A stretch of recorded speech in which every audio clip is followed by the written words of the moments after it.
Coucou les copines, j'espère que vous allez bien. C'est ma toute première vidéo YouTube, donc c'est un petit chat make-up. Je vais vous parler un peu de ma vie, je vais vous parler de plein de choses. En même temps, je vous présente des nouveaux produits que j'ai achetés. Ça va un peu dans tous les sens parce que c'est ma première vidéo YouTube. Il y a un petit peu d'appréhension, tout ça, le setup n'est pas dingue non plus. Mais bon, en tout cas, j'espère que ça va vous plaire. Je vais vous reproduire ce maquillage. Donc en tout cas, j'espère que ça va vous plaire. Et donc je vous laisse regarder ce fameux petit chat make-up.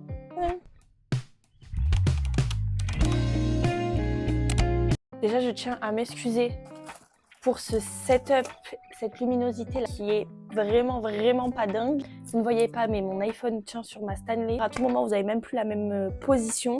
Du coup, je vais vous raconter un peu ma vie. C'est vraiment le concept de base d'un chat make-up. Et j'ai reçu des produits. J'ai commandé mes produits et du coup, je les ai reçus. Je suis personne pour qu'on m'envoie des produits. Donc je prends mon argent, je paye. Je vais juste vous montrer vite fait ce que j'ai reçu. J'ai pris un crayon Make Up Forever, la palette de blush, un coffret Huda avec un blush et vous savez les huiles à lèvres là qu'elle a sorti. Fenty, un des gloss bombs là, mais en rouge à lèvres. Go Kylie, go! La luminosité est désastreuse, je suis désolée, mais en fait, dans mon appartement actuel, je n'ai absolument pas de lumière, je vis dans le noir constamment. Normalement, je change bientôt d'appart et il y aura une belle luminosité. Donc j'ai trop hâte, parce que là, c'est genre 13h. On dirait que c'est 17h. Voulez-vous faire? Et encore, je trouve que la luminosité sur le téléphone est mieux parce que ça arrange les couleurs. Il y a quelques jours, j'ai fait un TikTok. Parce qu'en fait, vous voyez, Shera, elle fait des podcasts et tout. Et je trouve que ces podcasts, ils sont vraiment genre super intéressants. Du coup, j'avais déjà fait une vidéo avant vis-à-vis d'un de ces podcasts. Genre, je parlais de mon expérience à moi et c'était sur les relations amoureuses, tout ça. Et je disais que moi, en fait, pendant très longtemps, je l'ai mal vécu parce que j'ai eu vraiment, entre guillemets, une seule et unique relation dans toute ma vie. J'ai 21 ans. Sinon, avant ça, personne, quoi. Et en fait, je disais qu'il y avait des périodes où je le vivais hyper mal parce que je voyais toutes mes copines en couple et pas moi. Et que du coup, ça m'avait remis beaucoup ma personne en question. Il y a des filles qui passent par là qui ont déjà vécu ça. C'est pas grave, c'est pas une finalité en soi d'être seule, je vous mens pas. Des fois, c'est même vraiment mieux. La remise en question, c'est normal aussi, c'est humain. Puis surtout à l'âge de l'adolescence, on est des bébés, on se cherche, on sait pas qui on est vraiment. Si vous êtes dans cette situation-là, sachez bien que c'est pas grave, c'est pas votre faute. Vaut mieux ça que tomber sur des cons qui vous détruisent et que la bonne personne arrivera au bon moment. C'est très important de vous dire ça. Du coup, pour en arriver au sujet que je disais sur TikTok, là, le dernier podcast qu'elle a fait, c'était les pires ruptures et ça parlait un peu de tout ça. Franchement, je vous le conseille d'aller le voir parce que franchement, les invités, ils sont hyper cool. C'est avec Oji, Piche et Emma Graziano. Dans ces podcasts, ça a été mon préféré parce que vraiment, les invités, je les trouve vraiment bien. Et je trouve qu'ils abordent vraiment le sujet correctement avec des bons mots. C'est hyper intellectualisé, mais c'est des mots que tout le monde peut comprendre aussi. Et justement, pour les jeunes et tout, je trouve ça hyper cool de regarder la vidéo parce que ça peut apprendre beaucoup de choses et voir les mauvais et les bons comportements. En fait, au final, tout le monde passe par là. Et la rupture, on y passe tous dans une vie. C'est très rare sont les personnes qui restent avec leur premier amour. Si vous êtes avec quelqu'un que c'est votre premier amour, je vous souhaite que ce soit l'homme de votre vie, tout ça. Mais ne vous faites pas non plus d'illusions. Et en fait, ne projetez pas trop loin parce que moi, j'ai appris que franchement, avec le temps, que si on n'a pas d'attente, et mais dans tout, on peut pas être déçu. Alors oui, c'est bien de temps en temps avoir des attentes parce que ça reste quand même une question d'ambition, avec la personne ou pas, ou dans sa vie professionnelle, amicale, peu importe. Mais ne pas avoir d'attente non plus, c'est aussi le jour où ça marche pas, en fait, notre vie, elle s'écroule pas. Parce que moi, du coup, ma seule et unique relation, j'avais énormément misé dessus et je me projetais énormément, pour plusieurs raisons. En fait, j'aurais jamais dû parce que quand la chute, elle est là, en fait, la chute, elle est brutale. C'était une relation où il me quittait, il revenait tout le temps et moi, je le récupérais toujours. Et en fait, on était vraiment dans une boucle parce que c'était je te quitte, je sais que tu vas m'accepter, donc je reviens toujours. Et moi, j'étais là, oui, reviens. Parce que j'étais vraiment une grosse bouffonne. Mais en fait, avec du recul, je m'en veux même pas d'avoir agi comme ça. Si je l'ai fait sur le moment-là, c'est que j'en avais envie, même si bon, c'était pas forcément la bonne solution. Mais en fait, moi, je suis une personne, j'ai besoin de me prendre 15 fois le mur pour comprendre. Et j'ai toujours été comme ça. Tant que je me suis pas pris un mur en crépi, je fonce. Tout le monde peut me dire ce qu'il veut, machin, nanana. Tant que Voilà, je me suis pas pris le mur 15 fois parce qu'en fait sinon j'ai pas l'impression d'être allée au bout des choses. Et moi je ne peux pas me séparer d'une personne si je suis pas allée au bout des choses parce qu'en fait j'aurais toujours l'impression de peut-être que ça aurait marché, peut-être que non, alors que bon, clairement pas, j'aurais quitté le navire bien avant, ça aurait évité franchement beaucoup de choses, beaucoup de larmes, de crises, de tout ça. Mais au final, franchement, je regrette pas du tout. Et en fait, pendant un moment, je me suis vachement flagellée vis-à-vis de ça parce que j'étais vraiment dans le truc de mais t'es qu'une merde. Après, je lui en ai beaucoup voulu à lui parce que c'était un peu entre guillemets sa chose, quoi, parce qu'il savait très bien que s'il revenait, j'étais là. Après, c'était véridique aussi. Avec du temps, tout ça. Mais franchement, j'ai appris à me pardonner moi, déjà. Je pense que c'est la chose la plus importante dans une après-relation, c'est de savoir déjà premièrement se pardonner à soi-même. Parce que on se flagelle, comme je disais, ouais, mais pourquoi t'as fait ci, mais pourquoi j'ai fait ça, et nanana, mais je suis qu'une idiote, je suis une conne, nanana. Mais c'est ok, c'est vraiment pas grave d'agir comme ça, et il faut savoir se pardonner de ces choses-là qu'on a fait par obsession, par amour, par peu importe. Ça, franchement, moi, ça m'a fait beaucoup avancer, ça m'a retiré un poids de la poitrine. Je me suis dit, mais en fait, tout ça déjà n'est pas de ma faute. Moi j'étais aussi beaucoup dans le truc de ouais mais s'il fait ça c'est parce que j'ai pas agi comme ça. En fait c'est pas du tout le cas. Si la personne a agi comme ça c'est que la personne voulait agir comme ça. Vous n'êtes pas maître des actions des autres. Ce que je veux dire par là, vous n'êtes pas la cause des actions mauvaises des autres. Donc moi j'ai ce discours là parce que j'étais dans une relation toxique et je n'ai jamais été dans une relation hyper saine. Donc je peux pas vous donner mon point de vue et mes conseils dessus parce que je ne connais pas. Et après par la suite, j'ai pardonné à cette personne dans mon cœur. Sinon, le problème, c'est que si tu pardonnes pas, t'avances pas. Bon, moi, je m'en fous partout quand je mets du mascara, donc je vais continuer et vous faites abstraction à tout ça parce que si je l'enlève maintenant, ça va faire des paquets. Donc, je reviens à ce que je disais. Il faut savoir aussi pardonner la personne en face. Quand je dis ça, c'est pardonner dans le sens dans son cœur. Moi, à l'heure actuelle, il est pardonné, je le pardonne, je m'en fous. Enfin, voilà. Parce que si on pardonne pas la personne dans son cœur, on peut pas avancer. Parce qu'en fait, on est toujours dans la réflexion, la haine. Après, ça aussi, pareil, c'est des étapes, c'est petit à petit. C'est pas la personne, elle va nous faire du mal, elle va nous tège. On va, ça y est, c'est bon, t'es pardonné dans mon cœur, y a pas de souci, chacun fait sa life. Non, je suis passée par la tristesse, par la rage, par le regret de certaines choses, par plein de choses, et ce qui est normal, je ne le pardonne pas. Enfin, je ne pardonnerai jamais, mais jamais ce qu'il m'a fait. Je sais pas si vous voyez ce que je veux dire. Lui, je ne pourrais jamais le pardonner. Parce qu'en fait, j'ai tellement souffert du truc et que j'étais en relation, j'étais l'ombre de moi-même. Et ça, les filles, je vous jure. Mais ça, c'est à partir du moment où vous avez le déclic. Pardonnez la personne, parce que si vous n'êtes pas en paix, vous ne pouvez pas avancer. Mais ne lui pardonnez jamais si la personne revient ou quoi aux caisses. Ne pardonnez jamais cette personne. Là, pour le moment, au niveau de mon make-up, c'est mon make-up de tous les jours. Hein. Franchement, là... c'est à partir du moment où je vais appliquer de nouveaux produits, je vous dirai, on parlera un peu plus de make-up parce que là, franchement, j'ai pas fait grand-chose, quoi. Je vous mettrai toutes les références de tous les produits en barre d'infos. Je me prends pour qui? Pour une vraie youtubeuse, vous avez vu? Peut-être que je vais devenir une vraie starlette. C'est pas un tuto make-up, hein. Qu'on se mette bien d'accord. Voilà. Le mascara sur la paupière, j'en mets tout le temps. Bon là, ça va, parce que cet œil, il est toujours plus facile à maquiller. Cet œil, je sais pas, ce Cécile, il déconne. Mais c'est la meilleure technique de toute façon pour mettre du mascara, c'est sans foutre partout. Pardon, désolée, je suis très proche du miroir. Déjà qu'il n'y a pas beaucoup de lumière, je vois rien. Mais en plus, j'ai besoin d'être très proche de mon miroir quand je fais mes sourcils. D'ailleurs, je suis en pleine phase où je laisse pousser mes sourcils. C'est pour ça qu'ils sont vraiment pas dingos. Ça, après, je vais aller chez quelqu'un de qualifié pour qu'elle m'épile mes sourcils correctement et qu'ils soient identiques, quoi. Et pareil, hein, franchement, la seule solution pour faire vraiment le deuil d'une relation, c'est pas en enchaîner une autre. Je ne juge absolument pas les personnes qui le font. Vraiment pas, parce qu'il y en a au final, après, ils se mettent avec des gens juste après leur relation et ça fonctionne. Mais juste que je pense que quand on a vraiment souffert de la séparation, c'est la pire chose. Moi, je l'ai faite. Je faisais ça, en fait, j'avais vraiment l'impression d'avoir le pouvoir sur la personne quand je n'avais aucun pouvoir sur l'ancienne relation. C'est aussi genre une part de ton ego qui parle. Ça m'a rien apporté. Je vous le dis. De toute façon, je pense que vraiment pour se remettre réellement d'une rupture qui nous a vraiment fait souffrir, le seul moyen c'est d'être seul. Genre, te reconcentre sur toi-même, que tu réapprennes à t'aimer. Ce qui m'a beaucoup aidé, c'est le voyage. Ça m'a vraiment permis de prendre du recul sur toute cette situation et justement de me dire ça y est, avance, fais ta life, pardonne. Après voilà, hein, c'est mes tips à moi. Je dis pas que ce sont les meilleurs.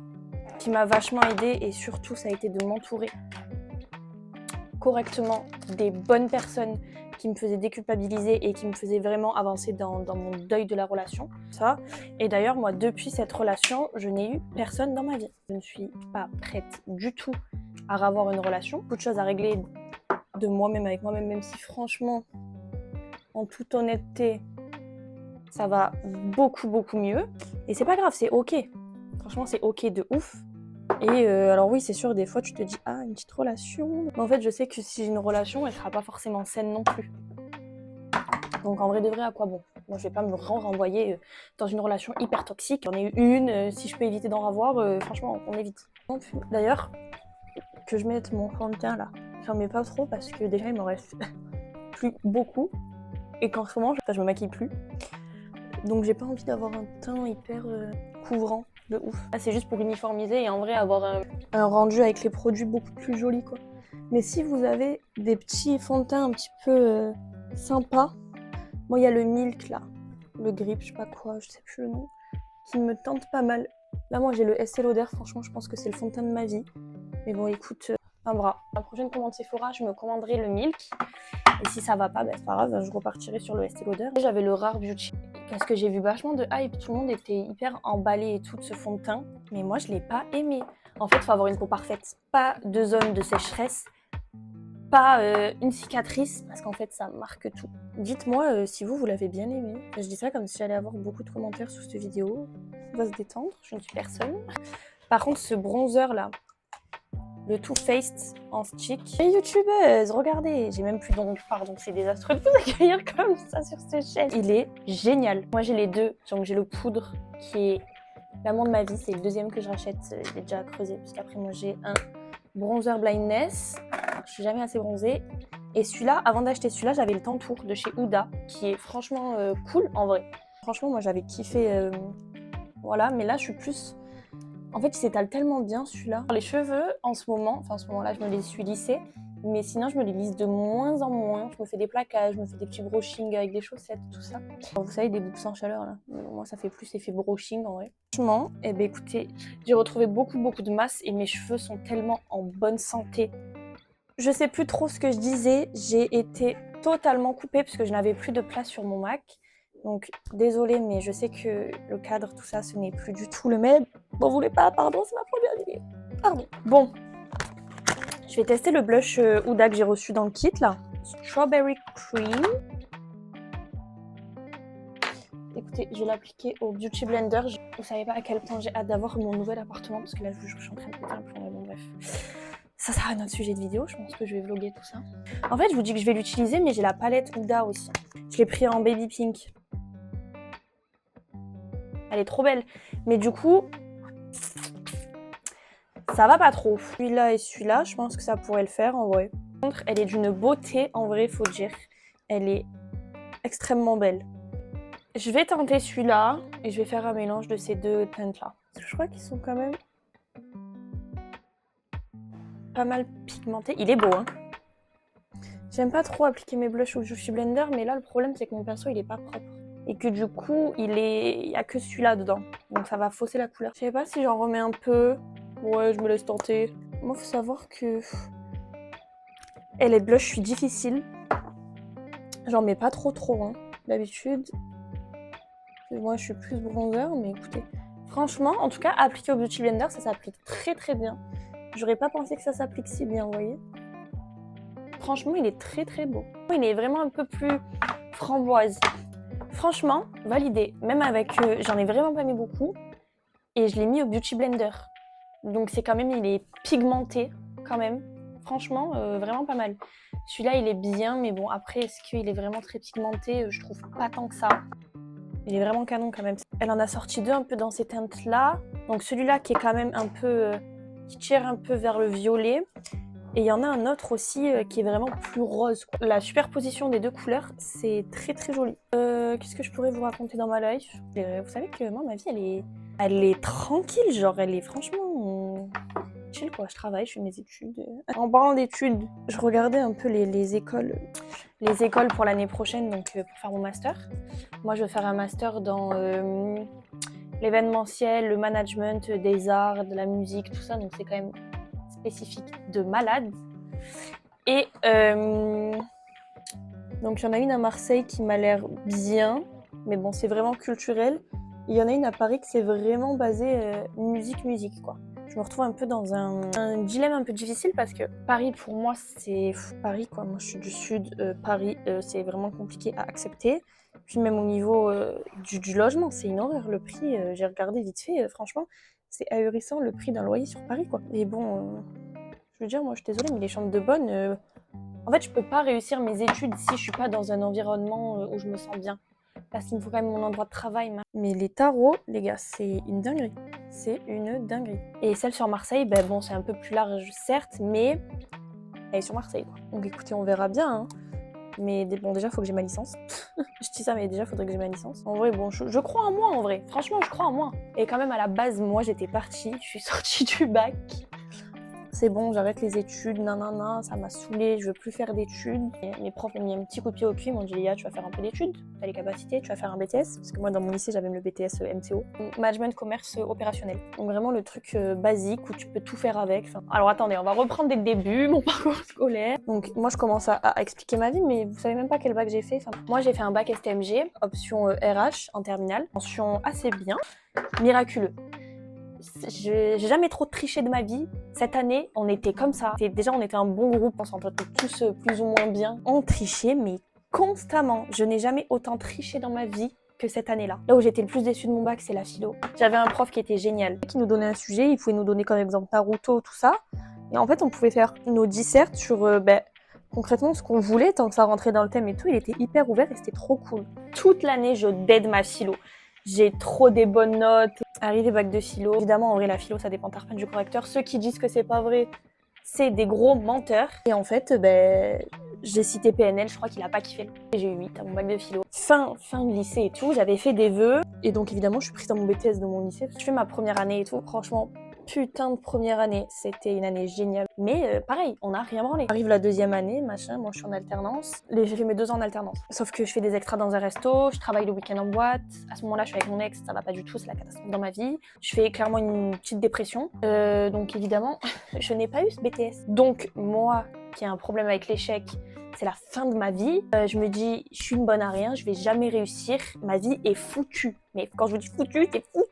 C'est vraiment dans l'optique de, si je réussis pas, si je l'ai pas, c'est pas grave, je redoute pas, je vais bosser, je ferme ma gueule. Au final, j'avais validé quand même beaucoup de matières. J'en parle à ma mère, machin et tout. Mes profs, elles me disent, mais tu vas redoubler parce que il te reste rien. Redouble, et parce que si tu redoubles pas, tu vas regretter. Moi, je pleure, je suis qu'une mère au téléphone avec ma mère et tout. En plus, je la prends quand je suis au travail à mon alternance où ça se passait très très mal. Donc, vous imaginez bien un peu l'état mental de l'ago. L'état mental, c'était vraiment juste mettez-moi une corde, je saute. Il me restait en vrai vraiment pas beaucoup de matière à rattraper. J'ai repassé mon oral d'anglais, j'ai passé ma gestion et j'ai passé mon droit éco. Et mes dossiers, j'ai refait tous mes dossiers. J'ai redoublé, je suis partie en Erasmus. Et au final, du coup, j'ai eu mon BTS, mais haut la main, parce que j'ai eu une trop bonne note à l'oral d'anglais. Et mes notes en gestion, où moi, j'ai toujours été franchement une grosse merde en gestion. Là, cette année, je pense qu'il était vraiment facile, parce que j'ai eu 13, je crois. Miracle, je suis touchée par la grâce de Dieu. Droit éco, je crois que j'ai eu 12 ou quelque chose comme ça. Franchement, c'était vraiment très très facile. Mais faut pas croire que j'ai fait quelque chose cette année. Bref, alors je vais tester. Je vais faire un mélange du coup de ces deux en bas. Ça m'a l'air quand même... Ça m'a l'air pigmenté, hein. J'ai peur que ça me fasse des taches. Ah non, ça va. Ah, c'est pigmenté quand même. Hein. Quand vous le prenez sur votre pinceau, vous emballez pas trop parce que... Waouh, ouais. Il y a plein de gens qui étaient pas emballés. Après, moi, c'est un premier retour. Je vais remettre un peu de bronzer parce que moi, il faut que ce soit mélangé. Franchement, moi, j'apprécie beaucoup. Puis je trouve que les couleurs, en tout cas de celle-là, elles sont vraiment jolies. Vous voyez, c'est quand même du rose, mais celui-là, comme il est quand même plus foncé, ça va. En tout cas, je regrette pas du tout de l'avoir acheté. Même s'il y a des personnes qui n'étaient pas... J'ai vu sur les réseaux, c'était hyper mitigé. Genre, ouais, ça mérite pas son prix. Ça. Je vais utiliser du coup l'highlight qui est dedans. C'est un blush highlight. Oh, waouh! Ah, waouh! Ah ouais, d'accord, ok. Ça, par contre, ça, c'est vraiment un gros waouh. J'avais jamais testé les blushs irisés comme ça. Oh, c'est magnifique. Il fait vraiment... Là, on voit mieux avec la lumière. Attendez, je me rapproche un peu. Ça donne vraiment un effet irisé de ouf. Même cette palette, je pense que sur des peaux noires, ça doit être incroyable. Ou une carnation plus bronzée. Et du coup, pour repartir sur mes études, donc j'ai eu mon BTS. Et là, du coup, je fais une licence en communication marketing à distance. Donc là, c'est le Endless Cacao. Il est très foncé. Je l'ai pris, je vais le tester là. Si ça fait vraiment pas beau, je pourrais toujours l'utiliser en crayon pour les yeux. Parce qu'en centre, par contre, je sais pas si vous voyez, j'ai un sacré star là. Mon acné, ça allait beaucoup mieux. Mais beaucoup mieux. Dans tous les cas, j'ai pris rendez-vous chez la dermato parce que j'aimerais bien enlever toutes ces cicatrices que là on ne voit pas trop. Mais bon, voilà, j'ai quand même des cicatrices, j'ai des boutons et tout. Et là, ça va mieux. Je sais pas ce qui se passe. Mais celui-là, il fait extrêmement mal. On dirait un bouton de fièvre en plus, mais pas du tout. C'est vraiment un bouton d'acné parce que c'est pas sur ma lèvre, c'est vraiment au-dessus. Moi, j'arrive pas à comprendre les filles qui vous parlent en faisant leur combo lèvres. Je n'y arrive pas. J'en suis littéralement incapable.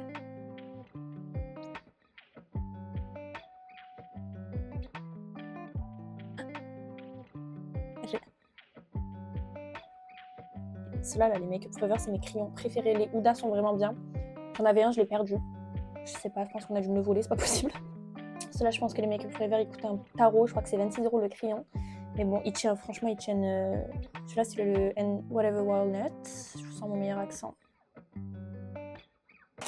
Je vais prendre ma palette Make Up Forever. Celui-là, là. Parce qu'en fait, il est quand même assez foncé, donc ça va pas faire hyper clair parce que j'aime pas trop non plus. En fait, je pense que ça choque parce qu'en vrai, j'ai pas trop l'habitude de faire des combos comme ça. Je crois que c'est vraiment pas mal. Donc là, je vais prendre le rouge à lèvres Fenty. C'est le Blaze de Nut. C'est un peu un rosé, donc je pense que ça va hyper bien matcher, genre. Ah ouais, c'est canon. Enfin, moi, en tout cas, j'adore.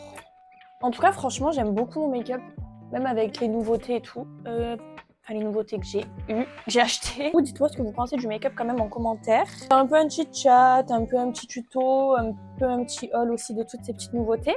J'espère que ça vous a plu quand même pour ma toute première vidéo. C'était peut-être un peu le fouillis, un peu voilà. Pardonnez-moi, désolée pour le setup, désolée pour la lumière. Je sais que je regarde beaucoup sur le côté parce que j'ai le retour et c'est un peu difficile pour moi encore de regarder que là. Si vous avez des sujets, des thèmes à aborder ou quoi que ce soit, si vous avez des idées, il n'y a pas de souci, je suis preneuse. Je pense que quand je déménagerai, je ferai un vlog. Je pense qu'il y aura peut-être des vlogs, une semaine dans ma vie, tout ça, si j'ai des choses à faire. Pour le moment, mes semaines se ressemblent toutes. Si j'ai un peu d'argent un jour, peut-être que j'investirai dans une caméra, parce que ça me plaît vraiment, moi, de faire des vidéos YouTube. J'ai toujours plus ou moins fait des vidéos quand j'étais petite et tout, je me filmais. J'adore ça, j'espère que vous avez apprécié. Toutes les refs sont dans la bio. Je vous fais de gros bisous les copines, on se retrouvera peut-être bientôt, ou peut-être pas, je ne sais pas, mais gros bisous.